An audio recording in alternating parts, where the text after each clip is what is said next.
Pemerintah Kota Bima lahir pada tanggal 10 April 2002 dan saat ini telah berusia 20 tahun. Di tengah kondisi keterbatasan APBD dan PAD, pemerintah Kota Bima terus berusaha berinovasi memberikan pelayanan terbaik. Pada tahun 2021, pemerintah Kota Bima memperoleh penghargaan sebagai pemerintah daerah yang tingkat kepatuhan tinggi dengan nilai 97,50 pada standar pelayanan publik. Pemerintah Kota Bima memiliki visi untuk mewujudkan Kota Bima yang berkualitas dan setara menuju masyarakat yang maju dan mandiri, dan misi mewujudkan masyarakat berkualitas yang berdaya saing. Mewujudkan masyarakat sejahtera melalui pemerataan pembangunan dan peningkatan ekonomi masyarakat yang berbasis pengembangan produk unggulan dan mewujudkan tata kelola pemerintahan yang baik dan sungguh-sungguh bebas dari korupsi, kolusi, dan nepotisme, serta meningkatkan nilai-nilai efektif, efisien, transparansi, akuntabilitas, dan partisipatif. Untuk meningkatkan kualitas pelayanan publik, pemerintah Kota Bima juga telah membangun beberapa fasilitas umum dan sarana pelayanan publik seperti rumah sakit umum daerah, puskesmas rawat inap, puskesmas pedesaan, laboratorium kesehatan daerah dan alat kesehatan, serta ruang publik. Pemerintah Kota Bima menyediakan aplikasi mobile Android Smart City yang dapat di-download di Google Play Store untuk memudahkan mengakses informasi Kota Bima. Untuk tahu lebih lengkapnya, tetap di Speak After Lunch.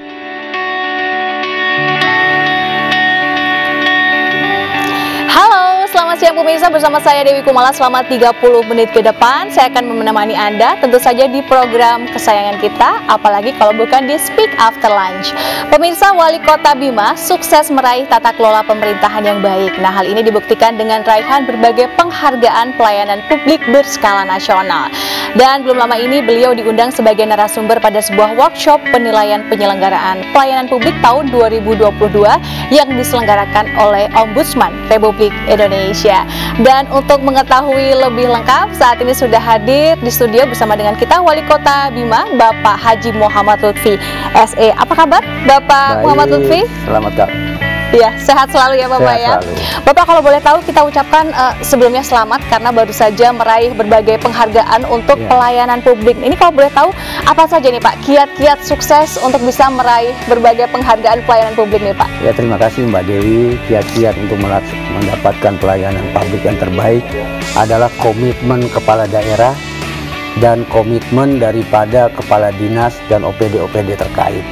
Nah, begitu juga tidak ada transaksi jual beli jabatan. Nah, sehingga mereka bekerja secara sungguh-sungguh mengenai tupoksinya masing-masing. Oke. Jadi memang dipastikan semuanya bersih dan melakukan tugas dan kewajiban sesuai dengan kewajibannya. Apa saja Pak yang sudah Bapak lakukan mungkin untuk bisa dapat meraih berbagai penghargaan? Karena ini skalanya nasional ya Pak ya. Nah, pertama kita kepala daerah ada komitmen dan mengawal itu semua. Sebagai contoh, di Kota Bima dengan APBD yang minim, ya PAD yang dikatakan saya masuk itu baru 33 miliar, baru 1 tahun kita targetkan menjadi 60 miliar. Nah, kondisi pandemi COVID memang PAD kita semakin menurun. Nah, tapi itu tidak menggugurkan pelayanan publik kita. Nah, disitulah lahir inovasi-inovasi dan komitmen kita. Nah, kita buat perda. Nah, udah ada perda pelayanan publik, begitu juga adanya perwali yang menunjang SOP daripada pelayanan publik. Yang kita buat adalah bagaimana sesungguhnya pelayanan publik ini merasa negara hadir di tengah-tengah masyarakat kita. Nah, sebagai contoh di dinas kesehatan. Nah, masyarakat kita ada tidak lagi adanya budaya semberawut di dalam pelayanan, jadi ngantri, ngambil nomor. Nah, tapi bagi masyarakat yang lansia kita siapkan dokternya, jadi tidak perlu ngantri. Begitu juga yang disabel. Nah, dan apakah ini sudah sesuai dengan harapan Pak tadi? Nah, memang masih banyak harapan-harapan kita karena harapannya dengan adanya pelayanan yang lebih bagus, yaitu ditunjang dengan anggaran. Tapi dengan anggaran yang minim kita bisa meraih di tingkat nasional. Itu alhamdulillah akibat komitmen kita semua sebenarnya. Dan mungkin buat masyarakat Indonesia yang belum pernah berkunjung ke Kota Bima ini, sebenarnya seperti apa sih Pak untuk prasarana dari pelayanan publik di Kota Bima ini Pak? Nah, prasarananya yang yang diperlukan adalah bagaimana masyarakat sebagai contoh di rumah sakit adalah untuk ibu menyusui kita siapkan ruangannya. Nah begitu juga untuk penyakit menular. Nah kita siapkan ruangan khusus yang tidak terkontaminasi masyarakat kita di pelayanan dasar puskesmas sehingga mereka bisa terpapar. Nah begitu juga kita siapkan kursi roda dan lain-lainnya untuk ruang bermain anak. Nah seperti itu yang kita siapkan di puskesmas kita. Oke, dan tadi Bapak sudah sempat menyinggung meskipun untuk dari sisi APBD-nya memang tidak besar begitu ya, tapi bisa dimaksimalkan untuk bisa tentu saja memenuhi berbagai macam kebutuhan dari masyarakat Bima. Tadi Bapak ceritakan ada yang lansia, mungkin ada juga ibu yang ibu muda begitu yang menyusui. Nah, kalau dari sarana dan prasarana Pak, bagaimana untuk mungkin meningkatkan kualitas dari pelayanan publik pemerintahan di Kota Bima ini Pak untuk dimaksimalkan? Nah, untuk maksimalkan bagaimana juga mereka adanya pelatihan-pelatihan, pendidikan-pendidikan. SDM-nya berarti ya Pak ya? Makanya Kota Bima IPM-nya nomor 2 dibandingkan, nah masih di atas nasional IPM kita. Oke. Oke, nah siapa saja nih Pak yang terlibat untuk bisa memajukan? Kan tadi Bapak cerita bahwa salah satu concern dari pemerintah dari Kota Bima ini adalah SDM ini. Siapa saja yang mungkin disinergikan Pak? Nah, seluruh OPD, seluruh dinas itu terlibat di dalamnya. Jadi tidak pendekatannya parsial, dari eselon 2, eselon 3 sampai eselon 4. Nah ini semua bergerak sesuai dengan fungsinya masing-masing. Oke, wah menarik sekali ya, karena melihat tadi meskipun dengan keterbatasan dari sisi APBD, ternyata Kota Bima ini bisa memaksimalkan dari sisi kualitas pelayanan dan bisa berhasil meraih berbagai macam penghargaan sampai dengan skala nasional. Baik pemirsa, perbincangan kita bersama dengan Wali Kota Bima masih akan kita lanjutkan kembali. Jangan kemana-mana, tetaplah bersama kami di Speak After Lunch.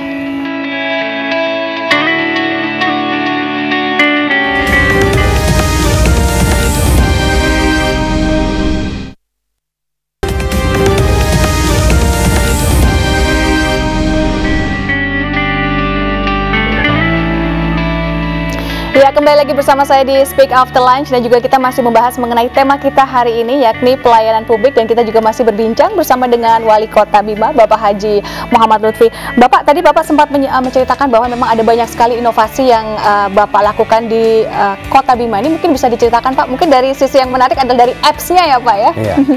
Nah, aplikasi yang kita buat hampir 64 aplikasi. 64 ya Pak ya? 4 aplikasi, makanya kita mendapatkan penghargaan kota yang inovatif. Oke. Nah, di samping itu juga kita membuat aplikasi Sanino. Nah, aplikasi Sanino ini seperti ini, Mbak Dewi. Jadi aplikasi Sanino ini kita buat. Oke, ditampilkan di layar boleh Bapak nanti. Nah, aplikasi yang kita buat ini 2 arah. Oke. Nah, baik di tingkat RT, RW kita. Nah, masyarakat melaporkan misalkan penyakit DBD. Nah, dinas kesehatan kita langsung keluar. Langsung turun ke lapangan dan dilihat selesai. Dia udah mengunjungi. Nah, kalau belum mengunjungi, dia tulis lagi proses. Misalkan perbaikan drainase, anggarannya belum, walaupun kita siapkan ada yang swakelola. Nah, itu masih proses karena belum turun. Nanti setelah dilanjutkan ada laporannya selesai. Nah, masyarakat RT bisa melihat, oh laporan saya di follow up oleh pemerintah daerah. Seperti itu seluruh kegiatan yang ada di pemerintah, di masyarakat sekota Bima. Oke, jadi pengawasan dan juga pengukurannya semuanya serba jelas ya Pak? Jelas ya. Karena juga tadi dari cerita Bapak, jadi semua masyarakat di Kota Bima bisa mengakses dengan menggunakan apps tersebut.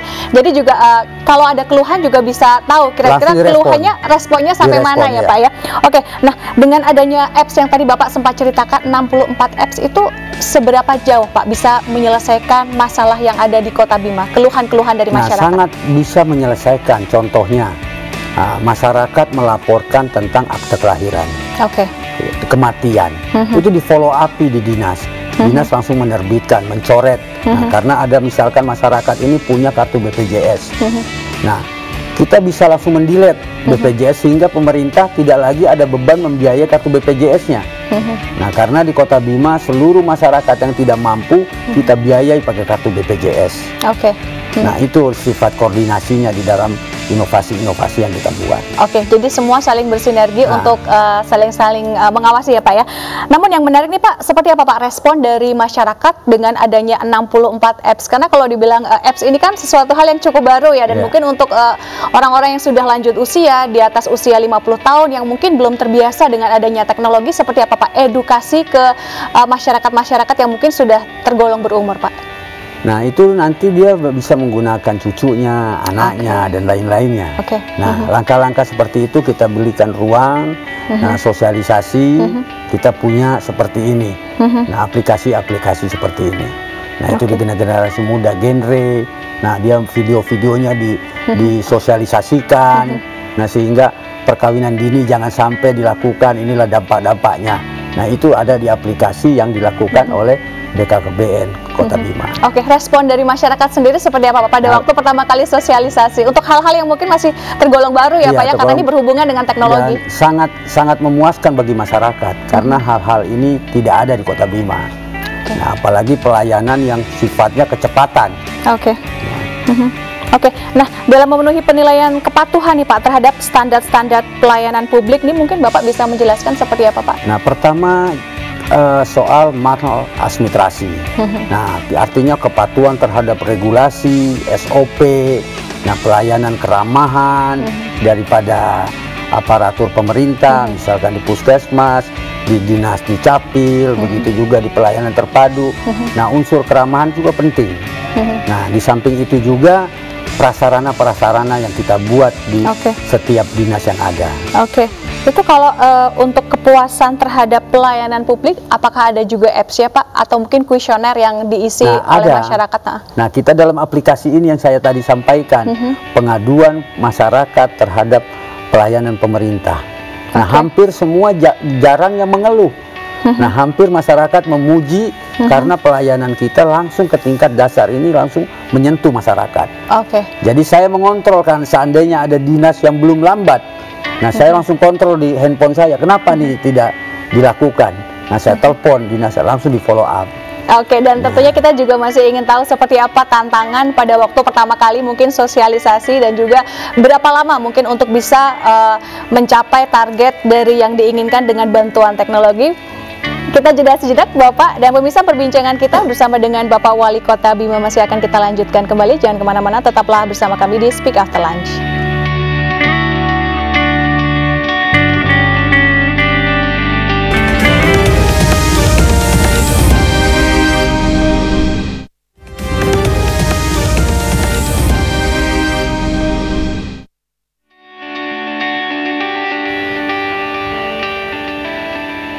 Ya, kembali lagi di Speak After Lunch, dan juga kita masih berbincang bersama dengan Wali Kota Bima, Bapak Haji Muhammad Lutfi. Bapak tadi belum sempat terjawab ya Pak ya, kira-kira seperti apa nih Pak tantangan?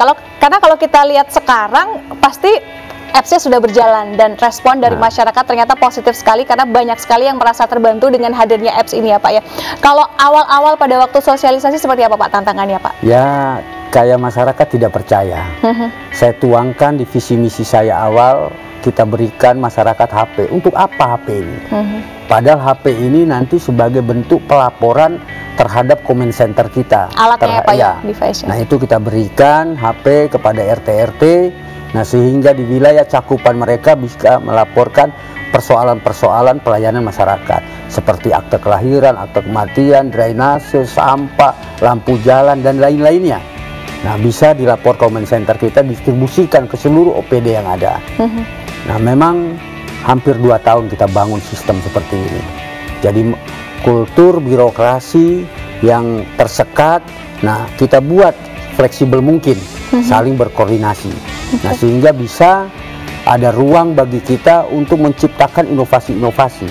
Nah ini pertama bangun infrastrukturnya dulu, baru comment center, baru aplikasinya. Kita isi seluruh aplikasi yang ada.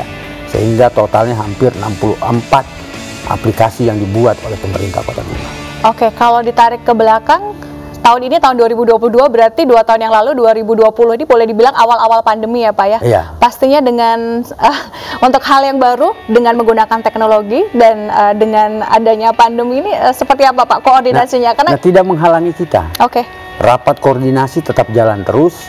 Nah sehingga kita bisa mendapatkan di 2021 pelayanan publik nomor 3 nasional. Oke, Nah kita itu kan ucapkan. karena komitmen kita semua, jangan karena COVID kita tidak bekerja. Oke, nah ini seberapa jauh Pak dengan adanya inovasi khususnya untuk peningkatan pelayanan publik di Kota Bima ini membantu untuk juga dari pemerintah pusat untuk distribusi seperti vaksin dan juga mungkin distribusi kemarin alat-alat medikal kesehatan pada waktu penanganan COVID kemarin Pak? Nah, sangat membantu sekali di tahun 2020, 2021 dengan aplikasi kita ini kita bisa mengontrol kerja-kerja di setiap kelurahan yang ada, yaitu dengan ujung tombaknya dari Puskesmas, Babinsa, Babin Kantipmas, Lurah, baik itu potret kegiatan dan lain di-upload di aplikasi kita. Nah, sehingga kita penanganan COVID kita begitu cepat dilayani di Kota Bima. Oke, 64 aplikasi ini bukan jumlah yang sedikit ya Pak ya, mungkin bisa diceritakan Pak selain tadi untuk layanan dari sisi akte kelahiran, kesehatan, apalagi Pak yang dijangkau dari aplikasi tersebut? Saya Pak? mewajibkan setiap dinas itu minimal 2. Oke. Nah banyak dinas-dinas itu ada yang 7, ada yang 8 membuat. Mungkin dengan kemarin saya motivasi untuk membuat aplikasi-aplikasi yang inovatif. Nah mungkin dinas-dinas ini targetannya tahun yang akan datang mencapai 100 lebih. Oke, tidak terpikir untuk bikin satu tapi terintegrasi Pak, jadi biar bisa saling... Ini semua terintegrasi. Oke. Tidak ada aplikasi yang tidak terintegrasi di Command Center. Oke. Semua terintegrasi. Oke, nah kemudian kalau tadi dari sisi dari kesehatan sudah, kemudian kalau dari sisi ekonomi Pak, mungkin seperti adakah aplikasi yang mungkin bisa membantu teman-teman UMKM dan apa Pak? Nah, di UMKM ini kita langsung berporos kepada kelurahan. Ada aplikasi namanya Sirap. Nah, aplikasi ini bagaimana pemberdayaan masyarakat tenun, masyarakat itu dimasukkan di aplikasi, ditangkaplah oleh Dinas Koperindak. Nah, Koperindak memfollow upi, nanti ada pendidikan kewirausahaan. Nah, diskusi-diskusi, kursus dan pelatihan-pelatihan, nah itu kita lakukan di Kota Bima. Oke, jadi bisa saling bertemu ya Pak ya di aplikasi tersebut ya, baik untuk peningkatan SDM dan juga untuk mempertemukan antara buyer dan pembeli dan juga penjual melalui e-commerce atau aplikasi tersebut. Bapak, kalau dari kita tarik di payung besarnya sebenarnya seperti apa sih Pak visi misi dari Bapak ini sendiri untuk mengembangkan Kota Bima ini Pak? Nah, kita tarik bahwa Kota Bima ini menjadi kota transit perdagangan karena masyarakat di sana mayoritas adalah di luar petani. Nah, saya sadar betul bahwa Kota Bima ini menjadi lalu lintas pariwisata. Ada di sebelah baratnya itu Lombok, di sebelah timurnya adalah Labuan Bajo. Dengan harapan menjadi kota yang transit, kota ini adalah kota yang dilintasi oleh teluk yang begitu indah, nah tidak pernah disentuh oleh pariwisata. Makanya kita membangun destinasi-destinasi pariwisata, ditunjang bagaimana kuliner, perhotelan, nah sehingga masyarakat kemudian hari mau mengunjungi Kota Bima. Oke, tadi Bapak cerita kalau salah satu yang cukup diuntungkan dari sisi geografis Kota Bima ini adalah untuk impact-nya terhadap pariwisata. Nah, ada apps untuk aplikasi yang untuk menunjang membantu turis-turis lokal. Biar kita tahu nih Pak, kalau datang sudah ke ada di apa tuh Pak? Smart Kota Bima. Boleh ditunjukkan Bapak, ini karena menarik sekali. Ini saya belum download. Oke. Nah, ini mungkin Bapak bisa ceritakan Pak, apa saja yang ditawarkan Pak di apps tersebut Pak? Nah, di situ bisa kita melihat adanya lokasi-lokasi di mana saja. Nah, tempat pariwisata untuk snorkeling, diving. Nah, begitu juga spot restoran, rumah makan, hotel, kampus. Jadi Kota Bima bisa dilihat dalam genggaman. Jadi CCTV kita bisa download jalan mana yang macet, jalan mana yang rawan, banjir dan lain-lainnya. Nah, bisa dilihat dalam aplikasi Smart Kota Bima. Dan yang paling penting kalau masyarakat ataupun wisatawan baik mancanegara ataupun domestik yang berkunjung ke Kota Bima jadi tahu ya Pak, kira-kira spot-spot yang bagus buat foto-foto mungkin kan sekarang semuanya serba disupport oleh media sosial ya Pak ya, dan juga kulinernya. Terakhir Bapak, apa harapan yang mungkin Bapak akan katakan untuk meningkatkan pelayanan publik? Harapan saya adalah tumbuh satu kesadaran memiliki masyarakat Kota Bima untuk keindahan dan merawat fasilitas pemerintah. Nah, rasa kecintaan ini harus ditumbuhkan, jangan saja birokrasi yang mencintai Bima, tapi masyarakat juga harus tumbuh kesadaran itunya. Ya, sekali lagi terima kasih Bapak perbincangannya siang hari ini di Speak After Lunch. Dan demikian perbincangan kita bersama dengan Wali Kota Bima, Bapak Haji Muhammad Lutfi SE. Dan terima kasih atas kebersamaan pemirsa di Speak After Lunch episode kali ini. Saya Dewi Kumala mohon pamit undur diri dan sampai jumpa. Terima kasih.